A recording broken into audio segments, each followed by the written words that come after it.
On today's nostalgia-filled episode, we list our 5 favorite Super Nintendo games. And we'll each list our 5 most memorable toy lines from our childhood.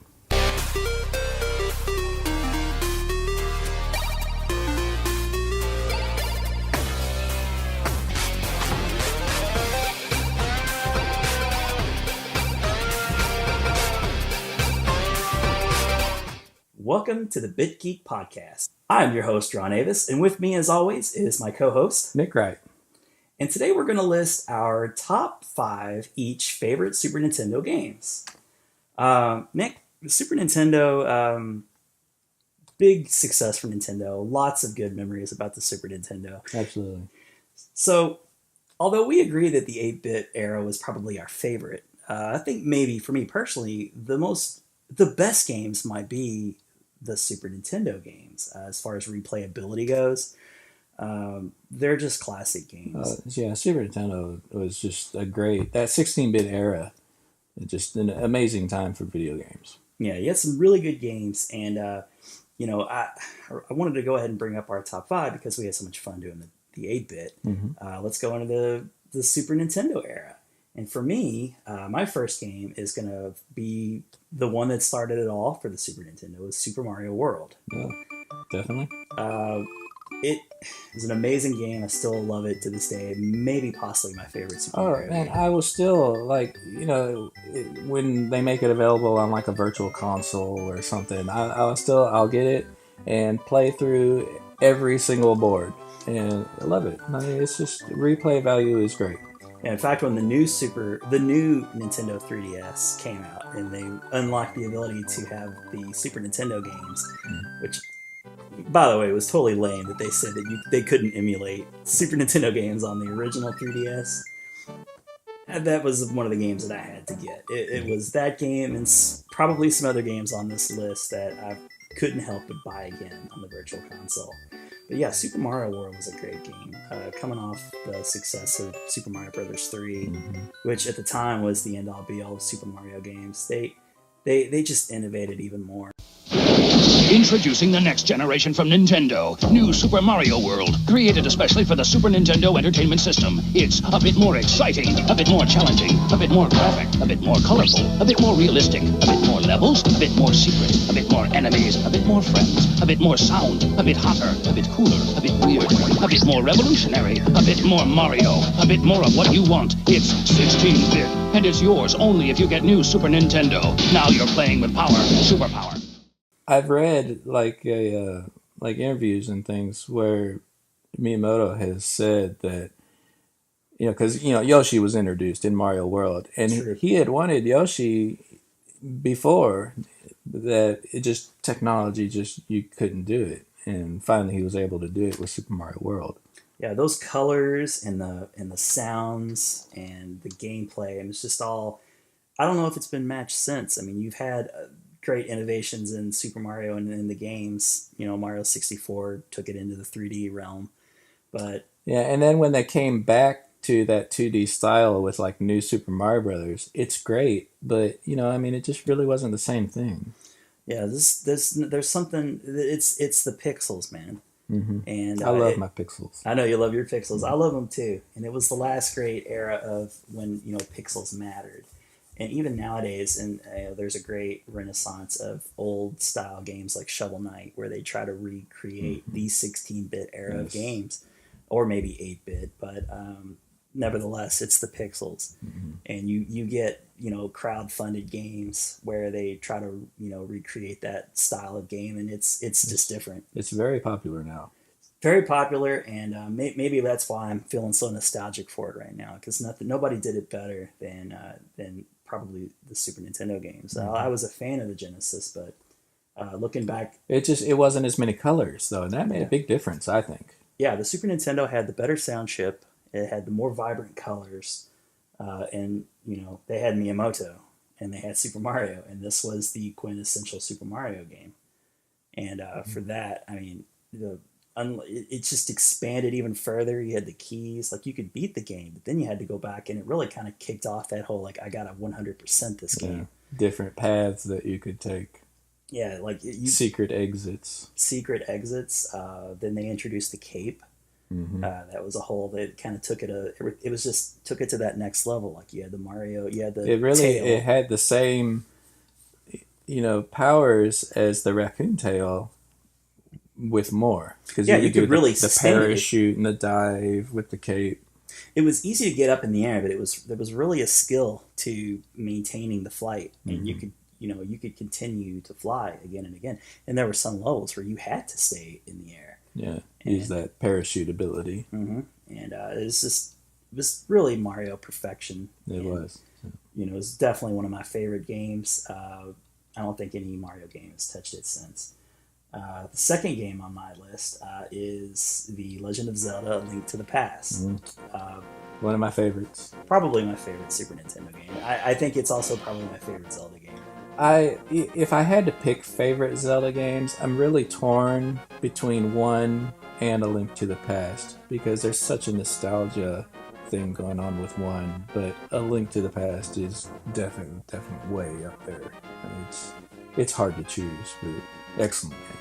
Yeah, it's funny. I remember you had this game, and before I even really got into the first Zelda game, like I played it, but I didn't beat it until later. It wasn't until Link to the Past came along that really got me heavy into Zelda. That was the game that really sucked me into the Zelda world. And you lent me that game. If I recall correctly, you'd gone on vacation. You were on one of your trips to California or something for like a week or two. Yeah, we often would be gone for like a month, because we'd drive to California, and that'd take a good week just to drive out there. So so we'd be gone for a month. So yeah, I guess that's how that happened. You lent me the game. I believe you lent me the strategy guide, and I have just some of the best memories ever of just staying up late playing that game with. I have like my headphones on, listening to music, just playing that game for hours. If I get stuck, I have my strategy guide. Cool. I played. I don't think I stopped playing the game until I beat it. I mean, it was one of those games where I just couldn't put it down. Introducing the epic challenge that only the Super Nintendo Entertainment System could make possible. Across endless land and water, you search. Deep into a parallel world where light becomes dark, you search. And just when you think your search has ended, you find it's just begun. The new Legend of Zelda: A Link to the Past. Now you're playing with power and superpower. Dungeons in that game are great. The weapons, a lot of the things that got introduced into the Zelda, like a lot of the hook shot first introduced there, where they've carried that on to many other Zelda games. And when you first put that game in too, like you were really taking like the cinematic style of the rain, the rainstorm. Yeah. And you walk out of the hut for the first time, and you're in this world, like you're really in this world. Yeah, very immersive. Very immersive for the time, which is a theme, I think, for Super Nintendo, is they really took advantage of the sound and like tricks to make it seem more cinematic and immersive. And The Legend of Zelda: Link to the Past, it's another one of those games that I bought. I think I have it for both Wii U and 3DS. Yeah. I didn't have a new 3DS. Yeah, that's another one that pretty much any time it's re-released, I probably buy it. Because it came out on the Game Boy Advance, I think, and I got it there. And that's a game that I go to when I'm excited for a new Zelda game coming out. Like I remember buying that game and playing through it. Didn't beat it, but I got pretty far waiting for the Breath of the Wild. It was just like every day reading about the Switch. It's coming out a few days, and I would play Link to the Past to get me even more pumped. So that's definitely have to be. These are in no order, by the way. These are just our 5, favorite SNES games. If I had ranked them in 5 to 1, that probably would be number 1. So, A Link to the Past, fantastic game, love it very much. My third game is NBA Jam. Got to throw a sports game in there. Yeah, I remember going to the arcades and playing NBA Jam, but then it came out on Super Nintendo.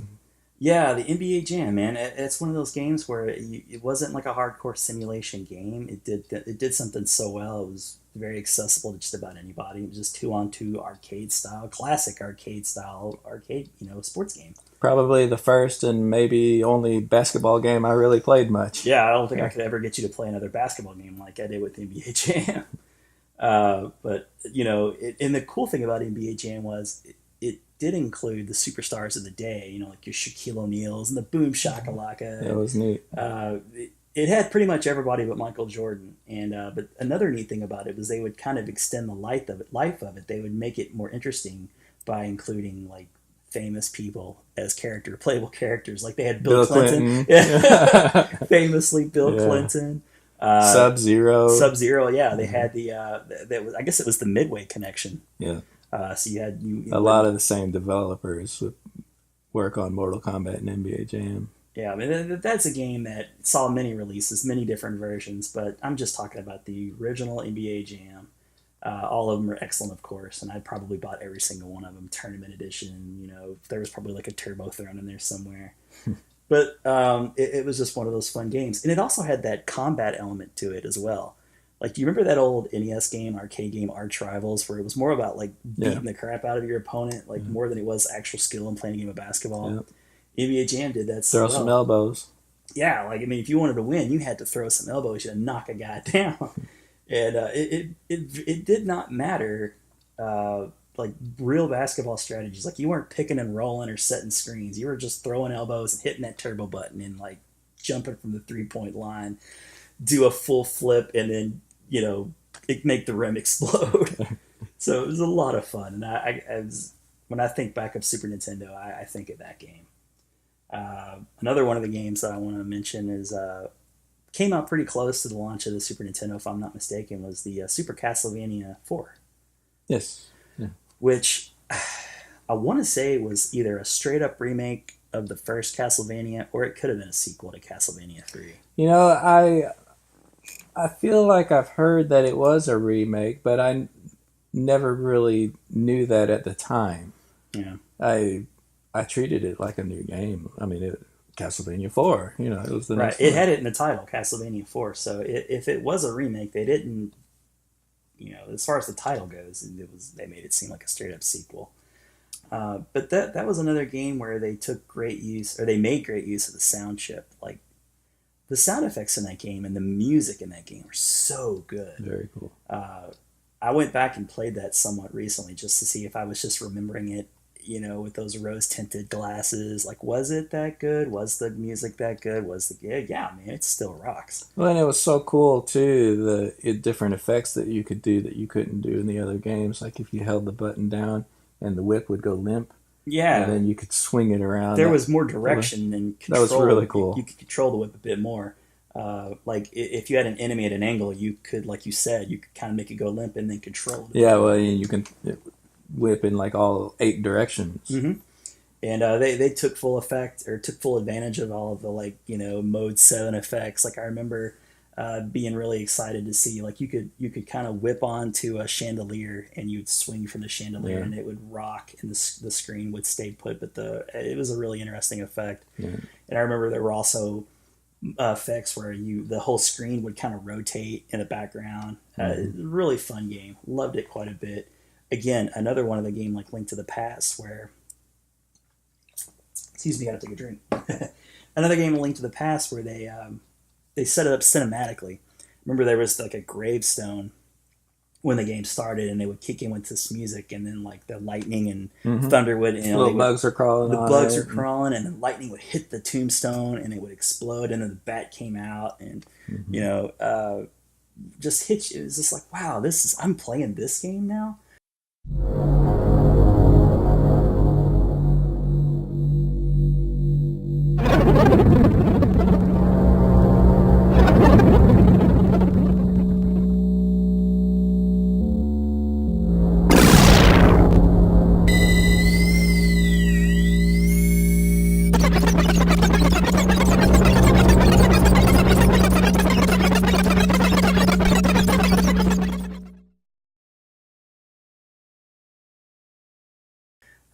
I'm going from Nintendo to Super Nintendo. And Genesis had been out for a little while by then, but the Super Nintendo really wowed me. And a large part of that was due to all those colors and the music and the sounds. So Super Castlevania 4 was a great game. Love it quite a bit. And my fifth game is TMNT Turtles in Time. Turtles in Time. Another great arcade game ported over to the Super Nintendo. Yeah, I really give Konami a lot of credit with this one, because if the TMNT 2 arcade game for the NES was like that next leap, like you felt like you were playing a bit more of the arcade game, this took it all the way. It kind of refined it, I think. Yeah, it truly felt like the arcade game. Well, and because there were those like different throws and things that in the arcade, I don't know if it was so much of like a command input, whereas it was just kind of you're just button mashing, and if you're close enough, sometimes you just might throw somebody. Yeah. Where in this, it was more random, I believe. It was more of an actual command that when you hit somebody with your weapon and they would kind of like freeze for a second, it's almost like the way you would do it in Double Dragon 2. Mm-hmm. That then you could hold them. You can move in and grab hold of them and either like whip them back and forth or throw them towards the screen. And it was really necessary that you learned how to do that because there was a new board that wasn't even in the arcade version. In the Technodrome, and you had to throw them towards the screen to hit Shredder. Yeah, that was part of the boss fight. Yes. You had to throw it. You absolutely had to do it, or else you're not going to progress any further. Yeah, so they did refine that mechanic quite a little bit. Like it was less random and like a gee whiz, like wow, they're flying towards me in the arcade, which is, that's just the nature of arcade. Yeah, it just kind of randomly happened. Right. In this one, it was more intentional. Like you definitely had more control over what you could do with the foot soldiers. I don't remember exactly the command to do it, but it was definitely something that you could purposefully do. Yeah, you could do it again and again and again. Something that you couldn't get enough of it too, because like Super Nintendo, every console had like their big graphical advantage. Like the Sega Genesis had the blast processing or whatever, and then Super Nintendo had like the Mode 7. That was that Mode 7 effect where they would scale real large to the screen. They would often throw that into games. Sometimes it was executed very well and seamlessly. Other times, maybe not so much. But and you look at it now, and when things go in really close, they're these big, gigantic pixels and big squares. Chunky pixels. It's cool. Yeah, and so that all 5 of those games replayed many, many times. Truly hallmarks of a great game. So those are my 5. What are your 5? Super Metroid. Super Metroid. Yeah, I mean it was just amazing game. I remember I was in high school, I think, when it came out. Well, I know I was, but the big thing that I remember about it was my friend telling me that the intro for it, and like so many of these games, like you mentioned with Castlevania, where it's such a cinematic experience, the intro started out with like how the story is, thus far continuing from Metroid 2 that was on the Game Boy, that I wasn't really terribly familiar with at the time, but you didn't really need to be because it was telling you. And the game had voice. The last Metroid is in captivity. The galaxy is at peace. And that was like the most amazing thing right at that time, that it had such a like clear voice. Didn't have a garbled double dribble, kind of graphic, so glitchy sound to it. And it's just such an excellent game, that just another one that I just love to pick up and just replay at any time, really. Yeah, that's definitely the game that I think a lot of people long for, that version of Metroid. Super Metroid was the best. They had a few that would very similar that came out on handhelds. Like there was Metroid Fusion. I never played Metroid Fusion, but I heard technically it was Metroid 4 and Metroid Zero Mission, which Fusion was good, but I liked Zero Mission better, where they remade Metroid 1. Now, I don't recall a lot of Super Metroid, honestly.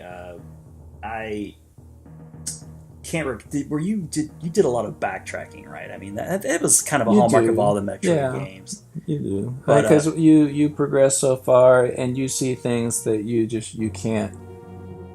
Like there's a door here that you just can't open yet, and then you find out later on how to get to that area, and you go back, and it's backtracking.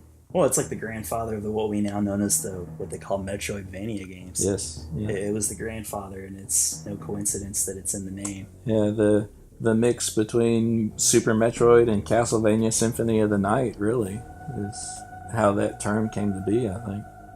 Yeah, we owe a lot to the Super Metroid for sure. It's a good game, good pick. Before Nintendo came out with Super Metroid, we wanted to make sure it was the most intense Metroid battle ever. So we thought we'd see how Killer here would fare against it. Ready, boys? That's 24 megs worth of weapons, worlds, and weirdos old Killer's up against. Nintendo's biggest game ever. He's a big boy. He can handle it. Well, let's see how he did. Ship it! Super Metroid, only on the Super NES. So number 2, Mega Man X. Mega Man X. Mega Man X. You know. Yeah, when Mega Man series moved to the Super Nintendo, and it was always like the big question. People were confused. Is it a Roman numeral? Is it X? Is it Mega Man 10? No, Right. it's not Mega Man 10. It's Mega Man X. I remember that. Because it's a different Mega Man in the future.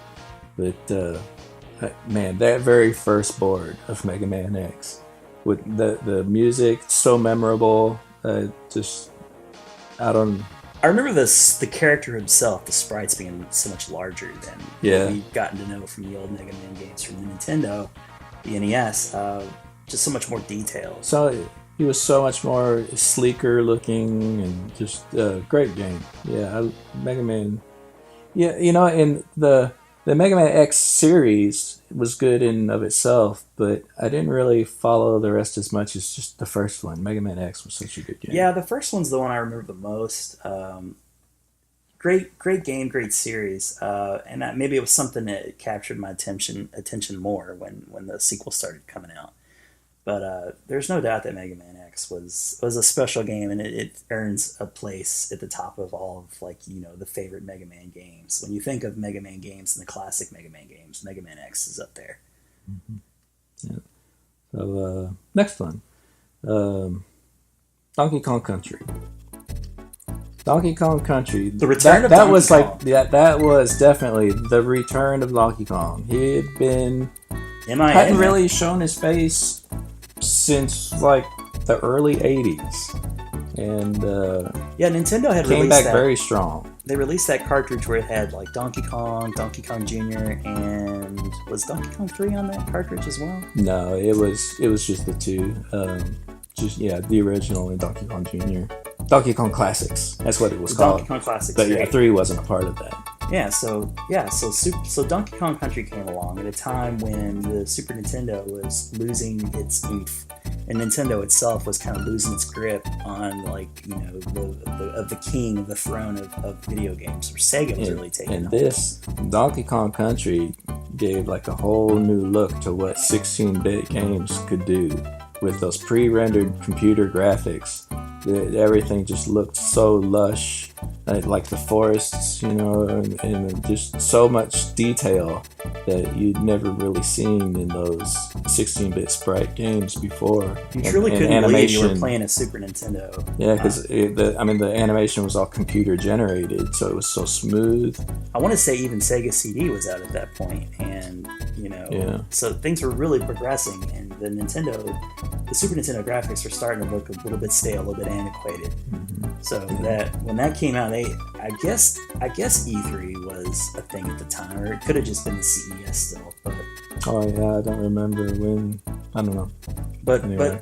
But that kind of coverage was really starting to hit big in magazines like EGM. I remember I got the video because I had a subscription to Nintendo Power. There was a cassette, right? And I got a VHS tape. I still have this tape too. No way. Yes, I do. I absolutely still have this. It's at my parents' house. Okay. But I still have it. Well, that's where you keep all that stuff. I'll find it. But I think it's still there. I think I could find it. But yeah, it was just, you didn't really know what it was. It was in just this, the sleeve was just the jungle leaves on it. And it's what's this? And you pop it out. It's all about Donkey Kong Country. It's a legendary item. I didn't have Nintendo Power or anything like that at the time, so I didn't get that VHS tape. But everyone knows about it. And but yeah, Donkey Kong Country, and it was a fun game too. It wasn't just all very good game, and very hard too. And to find all the secrets and everything, shooting out of barrels and to get like the letter or finding everything. It was another one of those that really brought back finding secrets, I think. Yeah. Yeah, great game. And it brought back Donkey Kong, and he's been with us ever since. There's been multiple Donkey Kong games against many different systems. Definitely brought him back as a rightfully so at the top of Nintendo's top tier IPs. And it was a great game and awesome technology, and I agree, it's a good pick. Simply mind-blowing. Best looking video game, period. Spectacular. The best game out there. 100, 100, 100. A+. A step up from the rest. A classic. You can stop rubbing your eyes. As good as the hype. The best graphics ever on the console. Whoa.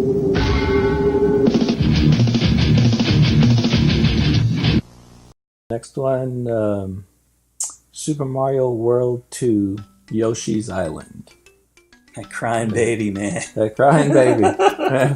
But yeah, I mean, this was another just really kind of artistic style game that just really made those graphics pop. So colorful and bold. It had like the kind of bold outlines. Yeah, the dark edges. Yes. The dark black edges. It was a fantastic artistic choice, I think. Just the colors just really popped. I mean, such a good game. It was really the last hurrah for the Super Nintendo too. It was. If I'm not mistaken.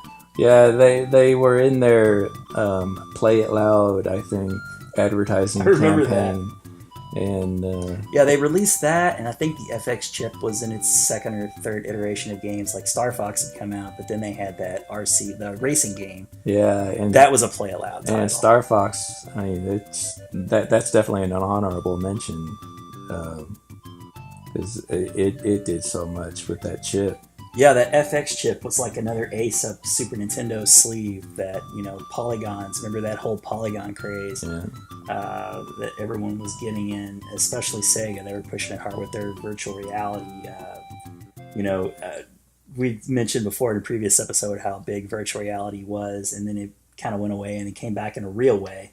Well, Sega was pushing that whole polygon. Like, what was the games that they had? There was like Virtual Fighter. Fighter, the race driving games. Oh, Hard Driving. Hard Driving, yeah. That wasn't Sega though, was it? That was Atari, I think. You're right, but it just kind of goes along to that era. It was big, and so Super Nintendo came up with that Star Fox game, and that was another like Donkey Kong Country. It was this big, technical ace that they could tout against Sega, who could really all they had going for them was the speed, the blast processing, which really was just a made-up term, and the fact that they could have the more risque content. But I'm sorry to derail your list. That's but that was 4.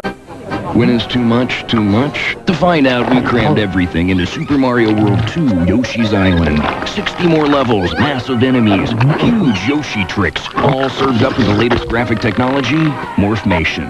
No more. Sure you don't have room for another little bonus level?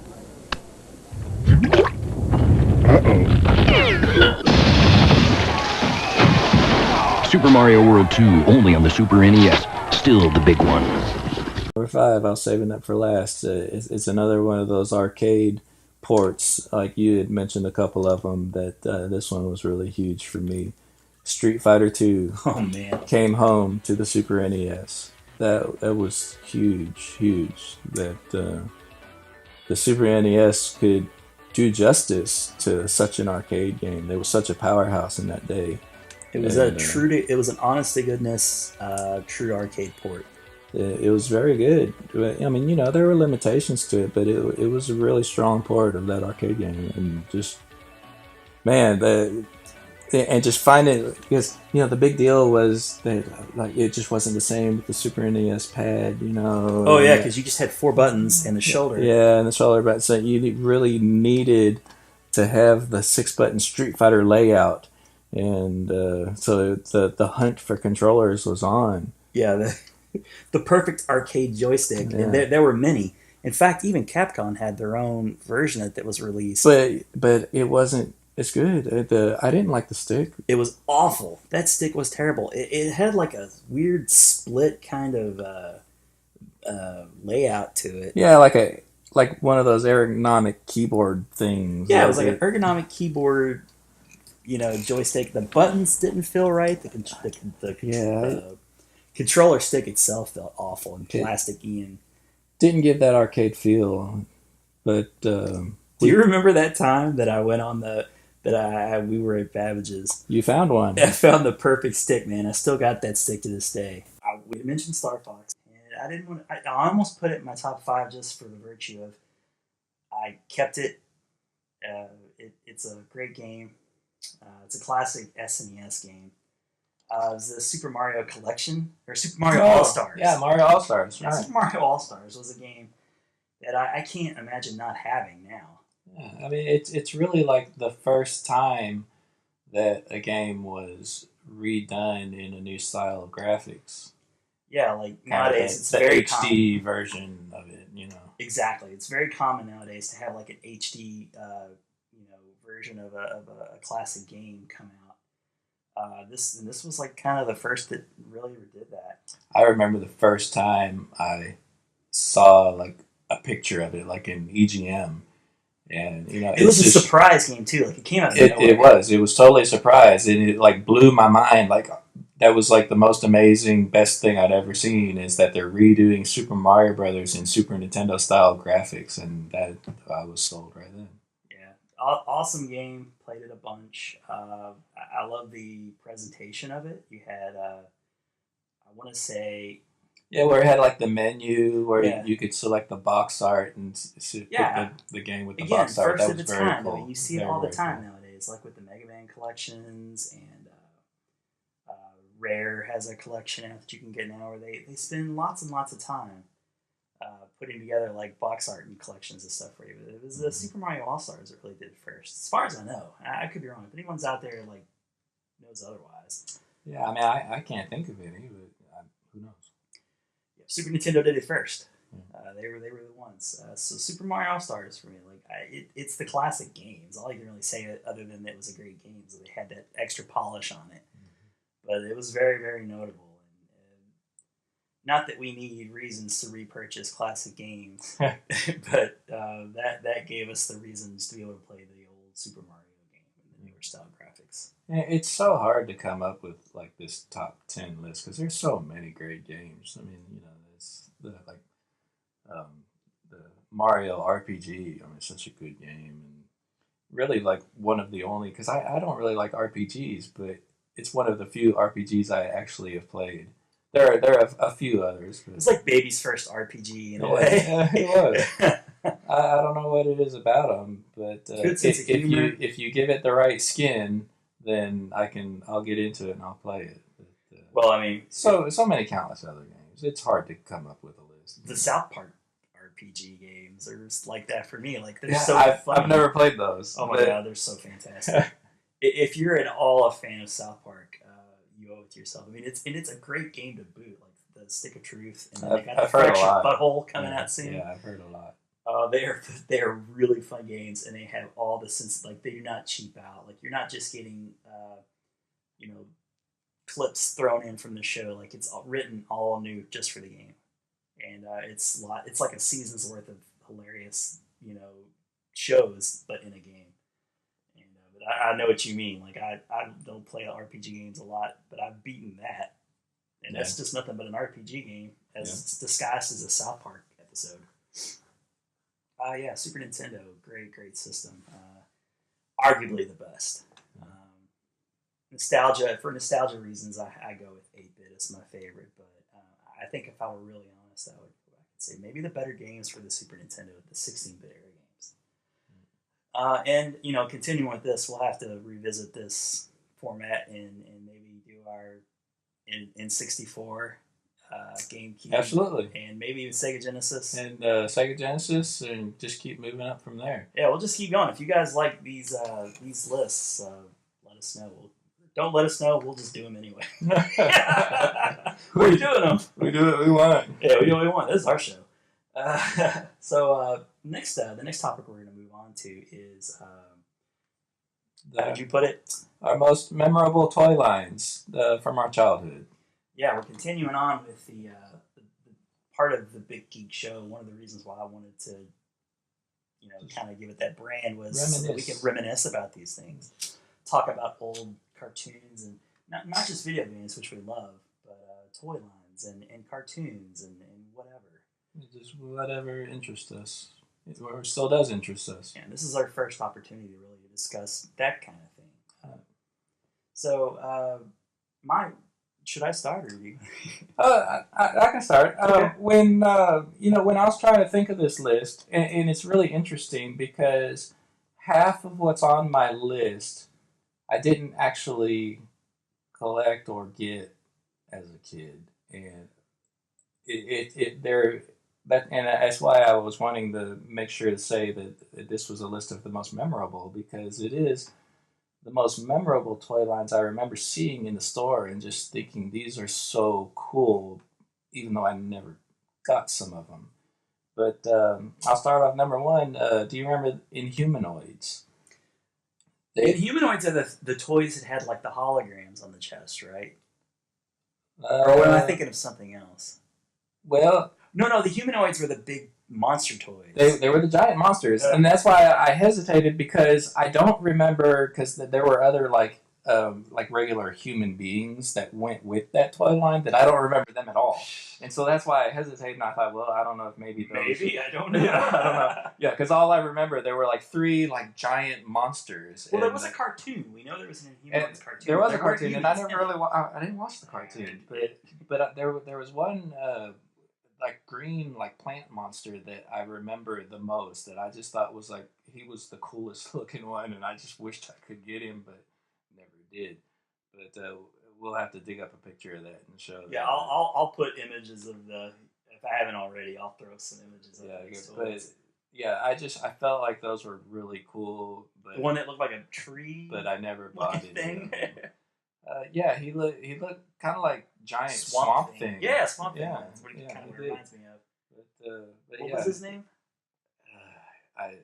Tendril, I think. Tendril. When I googled it earlier, Tendril. But, now, what part of the toy aisle would you find the Inhumanoids like exactly? Like, well, were they in the Transformers and where they have their own because like you have toy aisles. The funny thing is, and I think we kind of mentioned this a little bit when we were talking about NES games in the first episode, where you saw a lot of stuff in stores like Sears and whatever. Right. I feel like that's where I saw some of this stuff, was like the hardware store or Sears or something, and not like at Toys R Us in a specific aisle. But an end cap, definitely. It was like, I remember it kind of being like on an end cap because it was so big. They were like not your all-star two. You're like, as far as toys go, like they weren't your all-star team. They were like your second-tier team, the Inhumanoids. Yeah, it was just so memorable to me. I don't know if it was super popular. Probably spent a great deal of time on the clearance sections. Maybe back of Target. Especially since they were so big, who has room for them. But yeah. I thought they were cool. That's an interesting choice. That's definitely the type of toy that I would pick up as. I wouldn't play with other Inhumanoid toys, but I'd probably get it to battle like G.I. Joe or something, like some monster that was created. Yeah. And you didn't really have any there wasn't a lot of recognition towards that toy line, or maybe there was, and we just missed the boat. But I remember seeing those too, and I could imagine myself playing with those toys as part of mixing it in like with other toy lines. Sure. From the depths of Earth comes the barbaric Inhumanoid Tendril, devastating everything in his path. After that overgrown octopus! Inhumanoids!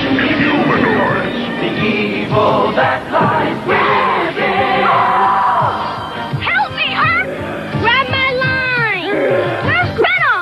There he is! Nasty, nasty creatures! Tendril will crush you! Tendril and other figures sold separately from Hasbro. Inhumanoids! Number two, and I have to admit I had to look up the name of this line because I did not know the name, but I remember seeing these toys at Big Lots, I think, of all places, and I just thought it was really cool. The mecca of toy stores. Yeah. Big lots. But if I'm not mistaken, they were called sectors. But what I remember is that they were these figures, and I think they were about the size of like He-Man maybe.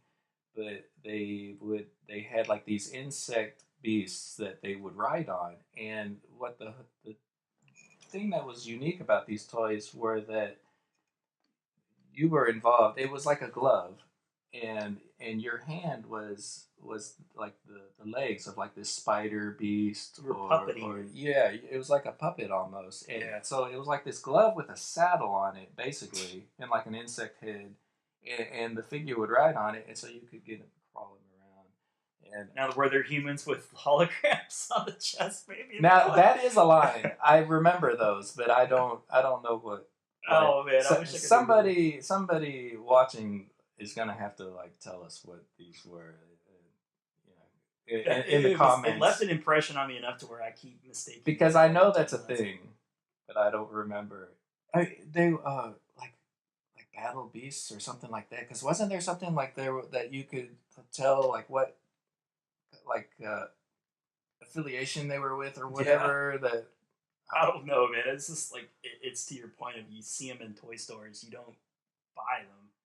There may or may not have been a cartoon associated with it. There probably was because it was the '80s, and you couldn't have a toy line without a cartoon. But I just remember seeing this at the store and I think you were able to like with it in the box kind of slide your hand in. Oh, you could test it out. Yeah, and you could kind of test it out. I just thought it was the coolest thing, and so I remember it, and so it's not very cool enough to buy, but it's very memorable. Yeah, but yeah, so that's a good one. So that was my number 2. The Battle of the Sectors continues. Hydrax waits to surprise Dargon, but Dargon gave him phony battle plans, and the surprise is on Hydrax. But Hydrax has one last trick up his evil sleeve. He carries Wasp-Axe to capture the powerful weapons of the Hive. Does Hydrax finally have the upper hand? Watch the next episode of Sectors by Coleco. M.A.S.K. Oh, M.A.S.K. M.A.S.K. Yeah, I remember the cartoon very well of that. What did that stand for? That was Mobile Assault Strike. What did the K stand for? I don't know. Let's look it up. I'm looking it up right now. Yeah, so while you're looking it up, the research team is looking that up. M.A.S.K. was so cool, and that was one that I did. I watched the cartoon, and I had boy one and or his two robot friend. Yeah, I had one or two of the toys, but I didn't have a lot of the toys though. But my favorite though was that green motorcycle Condor. That it would flip up and it would be like a helicopter. It is Mobile Armored Strike Command. Oh, command so spelled with the with K. the K. Yeah, Mortal Kombat style. Yeah. Okay, that's why I couldn't remember. I'm like, what's a K stand for? So, yeah, okay. I remember M.A.S.K. being like, it was just like Transformers, but with cars. But Transformers was with cars, but it was like another take on transformation. And usually it would be kind of if it was a ground vehicle, it would turn into like an air vehicle or something. Yeah, there was that Trans Am red car that was real popular. Yeah, what was that called? Thunderwing or something? Thunder something. I don't know. I'm looking it up. Yeah, that ran from 85 to 88. It ran for a long time. I remember very well having the 18-wheeler one, and it was pretty cool. And I remember the bass. There was like Boulder Hill playset. Good call, man. Good pull. Yeah, I had that. I remember Condor very well. That was like one of the more entry level toys that you could get. Like, you're like, I don't know if I want to invest like all of my birthday money on this line, but that was. I don't know what happened to that either. I would like to have that again. I had the one that was like a motorcycle that had a sidecar, and you pressed the button and it ejected to like a submarine. I remember that one. That was a cool one. Gator. No, Gator was the Jeep. Yeah, Gator's the Jeep. Gator was the Jeep. Yeah. Not the sidecar. The sidecar was a bad guy, wasn't he? He was a bad guy. I wish I could remember the names or the affiliations once again. Like, well, there was Venom. Venom, yes. That's right. Yeah. Gosh, now you remember quite a bit then. I remember that theme song rocking so hard, man. That song that would come on for the cartoon. M.A.S.K. Yeah, oh God, it was like straight up out of the '80s. Guitar riff starting it out.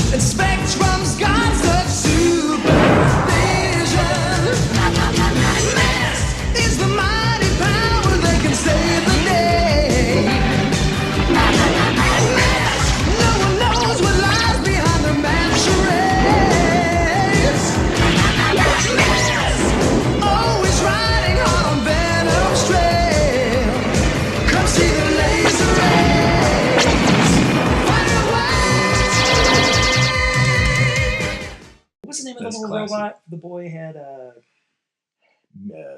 Bebo, I don't know. their Venom stood for Vicious Evil Network of Mayhem. Yeah. So they were real big into the acronyms, apparently. Yeah.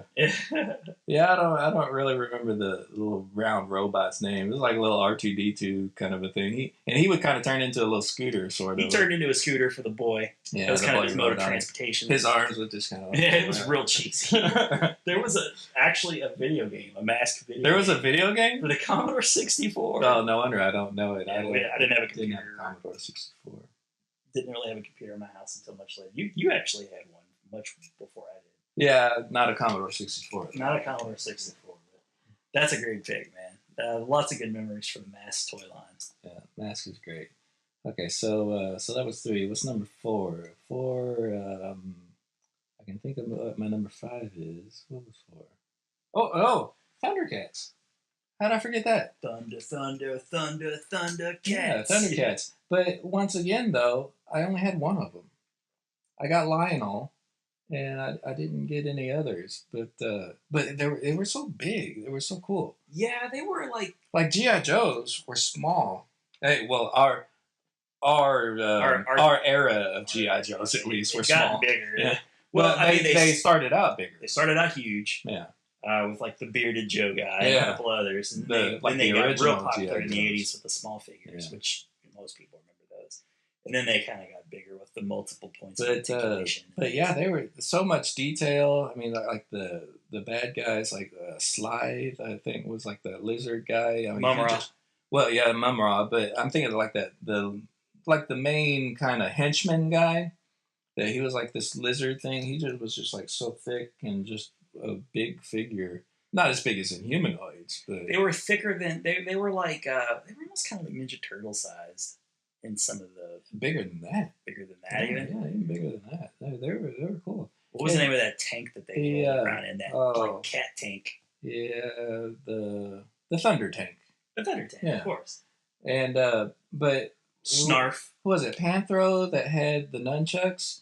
Because like they were like little like chain nunchucks that would actually like spin, not like the Ninja Turtle nunchucks that was just like out of a plastic mold. Yeah, a plastic mold that you couldn't do anything. It was just like a stick basically that bent. See, I remember the cartoon way more than I remember actually getting the toys. I think I just like played. Well, and I definitely watched the cartoon more than like I said. I only had the one toy. I have lots of good memories of pretending to play Thundercats. Somebody would be Snarf, and then of course somebody would be the girl would always be like Chitara. I think Chitara. Yeah. And then so it was very much like it came after He-Man Masters of the Universe. It reminds me of that style. Yeah. But yeah, that's it. That's a good one. Thundercats are. It's for sure a classic line. Half human, half animal. Thunder, thunder, thunder, thunder, yes. Thundercats, Mummer and Lion-O, each sold separately. I'm Mumro. What's the sword of Gundera? With this secret power ring, battery not included, you can make Lion-O's eyes light up. With Battlematic action, you control their swords. Sword is mine, Lion-O. That's what you think, Mumra. Thunder, Thundercats. Thundercats, Mummer and Lion-O with light-up eyes, each sold separately. New from LJN. And so then my number 5, and this was a line that absolutely I was obsessed with. I got a lot of these toys. It was the real Ghostbusters. Yes. Ghostbusters came out in the movies in like '84, and then brought the cartoon over, and they had to call it the real Ghostbusters because of licensing. Yeah, there was that. There was the Ghostbusters cartoon that had the monkey. Yeah. Whatever. The Filmation Ghostbusters. But real Ghostbusters. I had a lot of those toys that I definitely collected a lot. Had the Firehouse. Yeah, I was going to say the Firehouse. The Firehouse was like the best Christmas ever. Oh, tell me about that, man. You actually remember unwrapping that and getting it? And... I wept tears of joy. Oh, God. I swear I did. Oh, man, what I wouldn't get for like... Because it was such a shock. Because we usually didn't get, real big things like that. But I remember, I always asked for it, so much. And it was no secret I wanted it. and it was such a surprise. I had no idea. Did you already have like Ray and Egon? Did you have all the Yeah, I figures had already? yeah, So you absolutely. So now they had a place. They had as a well. home, yeah. Did And I had you have Ecto? I had the car. I had Ecto One, I think already. Yeah. So they had a place to park. Nice. Good times. And that's another one of those lines where they just got wackier and wackier too. Like I remember there was Yeah, a football they did, one guy, yeah. and then it was like back would Like come all open. toy lines do. But especially with those, they got really weird. But yeah, that's a great storyline. Very, very true to the cartoon. It's good stuff. Is it my turn now? Your turn. That was 5. Okay, that's 5. Mine are probably a little more mainstream. Something I've for sure collected a bunch. Transformers was always my number one. My first love, more than any other toy line out there. I was completely gaga over the toys, over the cartoon. Probably saw the cartoon I first. mean, you know, what 80s kid didn't have Transformers? Because definitely, I mean, my brother and I, we had so many Transformers. Nothing captured my imagination like those Transformers, man. And the toys were so excellent, and they were so they kind of pioneered that whole like came out in the cartoon and then the toy came out right after. Yeah. Just glorified commercials for toys, and some of my favorite gifts as a kid, I remember being Transformer toys. What was your first Transformer? The little red. What was the little cheap one? It was the end of the entry level. It was a Cliff Jumper. Cliff Jumper? Yeah. But was it Cliffhanger? no, a Cliff Jumper. Yeah, it was. That's his name. But Yeah. it's interesting that you say that because mine was a little red car, but it was Bumblebee, which I got so much shit from the kids. Wait a minute, red Bumblebee? Yes. And now it said on the packaging, his name's Bumblebee. But of course, if you watch the cartoon, everybody knows Bumblebee's yellow. It's a yellow Volkswagen. Right. But it said it's Bumblebee. Even on the packaging, the color, the artwork, he was colored red in this one. And apparently, if you look it up, that there were variants, that there were I'll probably throw a picture. There were yellow Bumblebees and red Bumblebees, and the mold is different between Bumblebee and Cliff Jumper, and you can tell if just by looking at it. It doesn't have to be yellow or red to tell if this one's Bumblebee and this and this Bumblebee's rounder and the face is different. And the kids would I'd bring it to school and they'd say, "That's not Bumblebee, that's Cliff Jumper." No, it's Bumblebee, and nobody would believe me. Nobody would believe me just because he was red. Such an odd thing to have happen to a kid. They probably accused him of being like a knockoff brand or something. Because you definitely had a lot of knockoffs out there. Yeah, it's just one of those weird things that, I mean, at the time, had I have seen a yellow Bumblebee on the shelf, I'm sure maybe I would have picked that one, but it was a gift. I don't think, no, I'm pretty sure that, we're at Toys R Us someday and Mom, I want this, and right. Okay, yeah, sure. It was Bumblebee. I had to have it. Yeah, maybe it was the only one they had. It was the one that we picked out. I don't think it. we saw the cartoon yet. I don't know which we saw first. I don't know, but yeah, that's what we picked out, and it was a red Bumblebee. It was so long ago. It's hard to remember which came first, but I remember seeing all at once. It was like coloring books and sheets and the cartoon, and then out came Cliff Jumper. And then I think I got either Optimus Prime or Hound right after that. I had Prowl was my second. Yeah. It's interesting. I remember my mom, I was just so crazy for the Transformers, and Optimus Prime was the guy. And I had to have it, and I don't remember if it was a birthday or Christmas or whatever, but I do remember it was snowing, so it was probably closer to Christmas. It could have been a Christmas present. And she drove out to Children's Palace. Yes. The other toy store. There was your Toys R Us, which was The Godfather. And then you had Children's Palace, which actually came before Toys R Us. And Children's Palace, it was further away from where we lived, and so it was such a treat to even go there. Yeah, I think I probably was only there a couple times ever. I think I was too. But I do recall being able to. They had it looked like a palace, outside, it looked like a castle kind of. and you could see it right off the expressway. Yeah. And so it was there, like this golden childhood beacon from the heavens. You know, there it was. But I remember like her almost getting into an accident, like on her way out to get this Optimus Prime. I guess she called up there and it's like, "Do you have it?" And they had like Optimus Prime and Megatron, and she picked up Optimus Prime. Oh wow! So thanks, Mom. Almost didn't have a mom anymore, but I got Optimus Prime. You risk your life to get your Optimus Prime. It all turned out okay. Also, I remember birthday present getting Omega Supreme one time. Oh wow! That was a huge deal. That was like probably the biggest one I wanted for that year. There's the Autobot defense base! But where are the Autobots? Who cares? Decepticons are gone! Oh no, look! It's Omega Supreme! Introducing the Autobots Omega Supreme Defense Base. It comes with a motorized tank with flashing turret lights. Decepticons! Counterattack Omega Supreme! Transformers! Omega Supreme will stop them! Robots in disguise! Omega Supreme is invincible! Transformers! The Transformers, sold separately, batteries not included from Hasbro.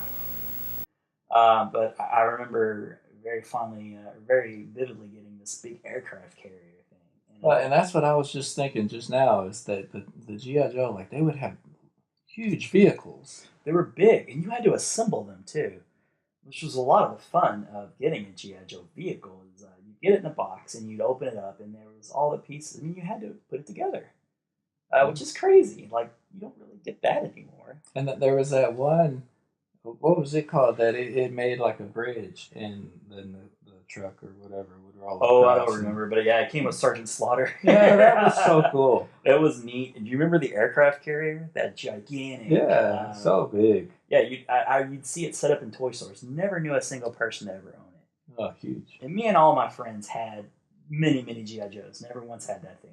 It was easily $100. Mm-hmm. It was massive. There's no way you could even, like, kid. Where do you put it? Exactly. You'd have to sleep on it. Like, it would have to be your bed. But I remember, I have so many fond memories of G.I. Joe. Did you ever, like, if you got, like, some kind of toy or something that you were longing for such a long time, and, and it's time for bed or whatever. I'd sleep with it. And, yeah, you don't want to put it down, you just want to hold it. And so, okay, so that's not just me. No, it wasn't just you. And the G.I. Joes were great, too. Like, you could even take them into the bathtub with you. I'd swim along right next to me. I'd sleep with them, take them everywhere. In the car. And the G.I. Joes were great for that, too, because the characters were small, but the vehicles were huge. But they were just the right size and scale, which is why they were so big. The figures were about this big, so that the vehicle, if they were in a tank or something, the tank would have to be that big. Yeah. And the hovercraft that I was talking about was probably that big, because it had to carry about 20 G.I. Joes inside of it. So that's my number 2, G.I. Joe. Right there with Transformers, as far as like my most memorable toys. Third for me is I'm gonna go with Trapjaw, specifically pointing out Trapjaw from the He-Man. From He-Man? From He-Man. He-Man Masters of the Universe. So not even necessarily a line, but just this specific one guy. Yeah, Trapjaw. I remember seeing they had one of those spindles at KB Toys in the mall, and it was amazing. This guy was this green dude with like a hook hand, but you could take off the hook and make it. You could put an axe on it or a mace or whatever. And his jaw would actually move too. Yeah, he had a metal jaw that went up and down. And I mean, if that wasn't enough, there was like a little circle thing on his head. You could actually take like a thread and tie a piece of string somewhere in your room, and he would just like rappel down the string like from his head. I mean, like all of the possibilities of this Trapjaw figure were endless. I remember the He-Man characters in general were always really fun. It was just like basically Conan the Barbarian, but the cartoon once again classic. Mm-hmm. Couldn't have the cartoon without the toy. The toy and the cartoon went hand in hand. They were just married to one another. But Trapjaw, I remember getting him as I think I got him like after school one day. Well, there were so many memorable He-Man toys though. That whole line. Yeah, there are many faces. Man at Arms, He-Man, of course, Skeletor. Well, like when there's that line that like there were like monsters or something. I forget their names now, but the Horde. The Horde, yeah. And then there's She-Ra. There was She-Ra, and she was just as popular as He-Man. It was like, like little sister get involved. And Horde was like the villain. Like that was the Skeletor. Oh, that's right. Yeah. Yeah. So those two shows kind of like lived side by side. They did. But yeah, a lot of memorable. Castle Grayskull is like one of the greatest play sets ever. Yeah. You talk about the firehouse from Ghostbusters. Castle Grayskull is fantastic. You had that microphone; you could like speak through it, and talk, or was that Castle? There was Castle Grayskull, and then there was like Skeletor's base or whatever. I don't remember. I think Castle Grayskull. Yeah, I remember one of them had you could pour slime in it, and oh yeah, it had like torture set. Yeah, it had a hand that you could put like the good guy, like he's trapped in the hand, and then you pour the slime on top of him. Yeah, I remember slime being a huge thing back in the day. Like even with Ghostbusters, I mean, it was all about slime. Like Ray, he slimed me. Yeah. I think Masters of the Universe may have been like the big slime thing. Though I remember like seeing those displays at like a KB Toys where they had those little cups with the slime inside them. That was all Masters of the Universe. Yeah. I remember there was one that was called. I might have been just called Skunk Orbit. Like he, honest to God, stunk. He stunk. Yeah, the figure stunk so bad. That was his draw. And I have no idea what they did to that toy to make it stink. But for years, that thing stunk. And there was the furry one. Moss Man. Oh no, I'm not thinking of Moss Man. I not you say him. I know him, but no, he was kind of like a Chewbacca kind of. Beast Man. Beast. Yeah, I think must have been Beast Man. They were very creative with the names. Beast Man, Moss Man, Stinkor. I don't know, but yeah, that. But I started out with Trapjaw because Trapjaw was kind of the. I think I was aware of He-Man, but Trapjaw was like the character that really, survived that line. Like if I kept a toy of He-Man, it probably was Trapjaw. Okay, yeah, fair enough. Halt or face the evil hook of Trapjaw. Trapjaw, Battlecat, and He-Man each sold separately, straight not included. That hook won't stop He-Man. Then Trapjaw will use his vicious claw. Still no contest. Then Trapjaw will use his wicked laser. Even a one-armed army can't stop He-Man and Battlecat. You win this time, He-Man. Trapjaw figure from the Masters of the Universe collection. He-Man and Battlecat figures each sold separately. From Mattel. I'm going to give a shout out to the McDonald's toys. Happy Meal toys. And that really started in the early 80s. Happy Meals didn't even exist before that. No, yeah, McDonald's have been around for several years. But McDonald's has, but not the Happy Meal toys. Well, even like the characters were around for a long time before the Happy Meal toys. Like they didn't just start at the same time, I don't think. Like Ronald McDonald? Yeah, like Ronald McDonald, Mayor McCheese, Birdie. You could get the plates and things, but I think the Happy Meal toys came along, like you said, probably in the 80s. But I mean, what was McDonald's without the Happy Meal toys? Oh yeah. And I especially liked the Happy Meal toys that were like the containers. Like I remember there was like a whole series of spaceships. Yeah. Railroad. There was like trains. Trains. I really like the trains. Oh, those you were fantastic. You could hook them together. You could actually hook them together. Yeah, there was boats. I remember there were like boats. And it's just a plastic shell. Yeah, it was a plastic but I loved them. But you could put stickers on it. Yeah. And make them really cool looking. And I adored those Happy Meal toys. I did too.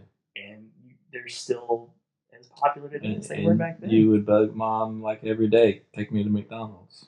Yeah, and it was really an ingenious thing on their part. I don't think that they advertise they certainly don't advertise the characters as much as they used to. Like I don't even think you could see Ronald McDonald anywhere. No, yeah. Remember they had the nugget meal, the nugget guys. Oh yeah, who would hop up and down in the nugget sauce, just begging you to eat them. Yeah. But those toys, it was like whatever was cool at the time. Like I remember being really into like Muppet Babies and all that stuff, and they had like a line of Muppet Baby toys. Muppet Baby toys were great. Garfield and Friends, like there was like a whole line of Garfield and Friends toys, and you got to you had like a whole month to collect whatever was in that series for that month.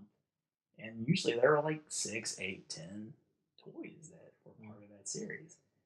And today I think they get a little more generic, like Barbie and Hot Wheels. But for me, the Happy Meal toys were just as cool and desirable as like your bigger Transformers and things like that. Sure. And I really struggle with my fifth one. I was gonna say Ninja Turtles because it was really big into Ninja Turtles. How can you not say Ninja Turtles? I'm gonna go in another direction. I'm gonna pull an audible here. I'm gonna go with Hot Wheels because I didn't say Ninja Turtles because I thought for sure you would. All right. Well, honorable mention to Ninja Turtles and the Turtle Van. The Party Wagon. The Party Wagon, one of the all-time great toys ever. I still have it.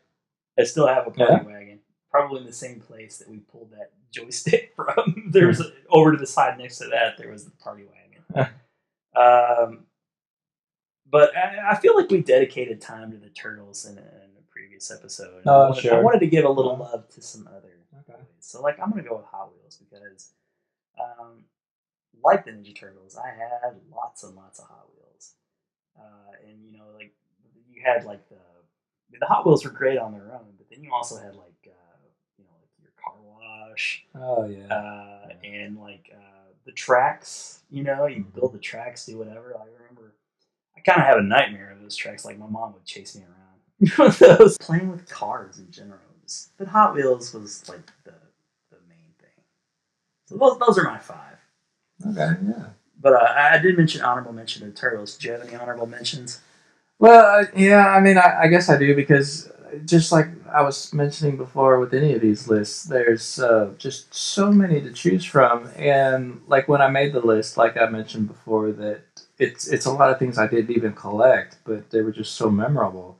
So, I mean, you know, the things I did collect, like I had so many Star Wars toys. There's like... The AT-AT. Oh, yeah. I never had it, but it was so cool, though, yeah. I never got it, like, with a box, but I picked it up at a yard sale once. I had it many years after it was actually, you know, cool. I think, like, the only Star Wars toy that I had when it first came out, like, I remember getting the speeder bike. Yeah, I had the speeder bike. It was so good. Yeah, I was in, like, I think a Sears or something like that. And it had, like, the button so it would explode. Oh, yeah, it's fantastic. So, yeah, Star Wars. Yeah, so definitely an honorable mention for Star Wars, for sure. Yeah.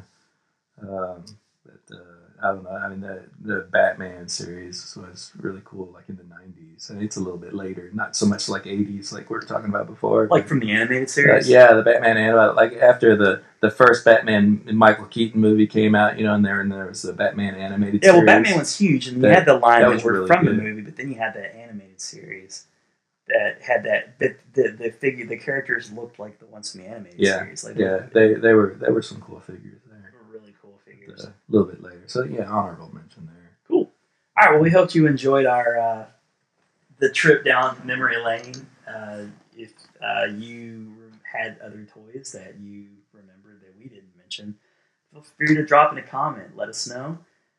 Also, please please check us out on iTunes. We're now on iTunes, Stitcher, and Google Play Music. If you're listening only to the audio, if you don't want to fool with YouTube and you want to listen in your car or the commute on your way to work, we're in iTunes, Stitcher, and Google Play. I'll leave some links in the description field down below. Also, if you don't mind, just hit the subscribe button. Join us. Become part of our little community, man. This is like a really fun thing for us, and I look forward to future, maybe even more dense looks, like top 10 Transformers or break down a specific line. Yeah. We can get really deep into the weeds for that for sure. Board games, you know, a top 10 Atari games. We can go backwards into the 70s. But thanks again for tuning in. This has been the BitGeek Podcast Show, and see you next time. Yeah, see you next time. Bye-bye.